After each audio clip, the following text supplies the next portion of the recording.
If you could build your own robot, what would it be? If you had all the robotics tools you needed, what would you create? This is Mind Kit.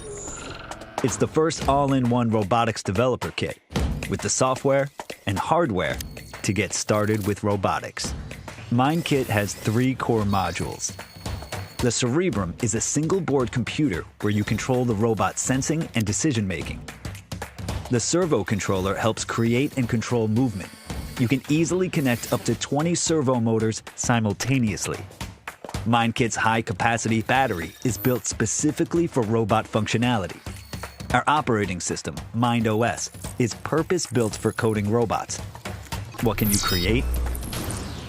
MindKit features advanced capabilities like LiDAR SLAM, so it can map indoor space in real time.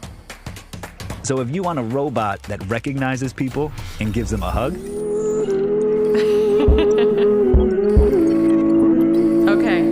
Okay, robot. Pass the salt. one that responds to commands, Pass the hot sauce. or whatever kind of robot, you can make it happen. And those are just the basics. With our open source Mind SDK, you can develop your own skills. There's no ceiling on what you can create. Mind Kit. Can you robot?